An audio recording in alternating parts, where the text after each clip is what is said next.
Hello, Dr. Sipalo from the Global Neonatal Podcast. We're here in Arusha, Tanzania at the International Conference of Neonatology, Tiny Feet, Big Steps. And today we're going to talk with Dr. Beatrice Odongkara from Uganda, who's going to tell us a bit about herself and what she's doing here at the conference.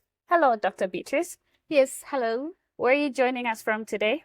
I am joining you from Uganda. Gulu University, up in the northern. We're actually close to southern Sudan. Okay. Yeah, so I'm coming all the way from Gulu University. Amazing. To be here in this conference for the next couple of days. All right. And is it your first time here at Tiny Feet, Big Steps? Now, it's my third time.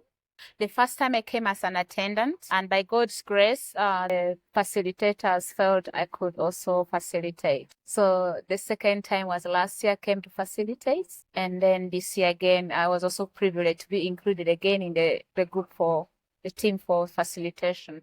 Wow. Okay. Now the next question is, what are you facilitating? I am facilitating on learning about correcting blood glucose disorders or variabilities, what we call dysglycemia, neonatal dysglycemia, which is a common metabolic problem in NICU, related to many common causes of childhood and neonatal illnesses. And it presents a management, challenge to most of the clinicians, the nurses, and that kind of thing. Yes, and it's associated with if blood glucose is not well balanced or well managed, it can lead to also mortality and morbidity in these youngsters. Okay, so what do you think sets Tiny Feet, Big Steps apart from other conferences? Yeah, I have always said this about conferences which make difference, or any meeting that makes sense. That is what I always say, the most useful meetings. So Tiny Feet, Big Step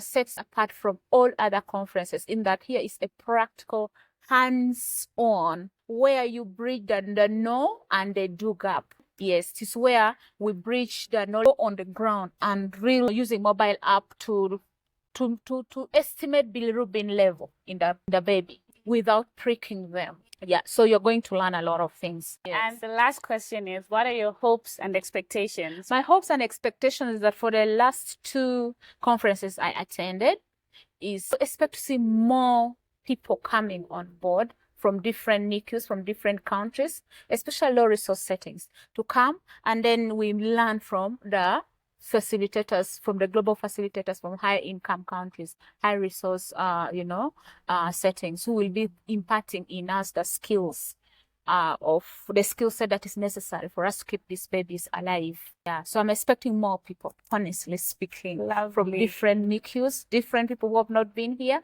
so that we have a multiplier effect in order to save these tiny newborn babies. As I always say, I'm a granddaughter of an extremely preterm baby. Wow. Yes, extremely. Even she was named otherwise. Love means the preemie one. Yes, so if she had died, I wouldn't be here. Wow. And you're such a prime example of what change is needed in the neonatal phase. And absolutely speaks to my heart. And every newborn baby I hold in my hand is a new arrival, an angel who has all these things to do for the world before they go back to their creator. So we have to do everything, keep them alive, healthy, preserve their intelligence so that they're able to survive in this world and be able to contribute their part in this world. We hope to have more conversation with Dr. Beatrice whilst here. Clearly, she has so many gems of wisdom to share with the neonatal community. Oh, yeah. Thank you so much, and hope to see more of you this year. You're saying you're from Zambia? Yes. The only person I know from Zambia is Dr. Peter Hangoma. The pronunciation? It should Peter be. Hangoma. Yes. All right. We need more Zambians to come here as well. So, it's a good, like you said, the multiplier effect. Exactly. Yeah. Absolutely. So that we are able to, to save more newborn lives. And now the mortality is in this age group a lot.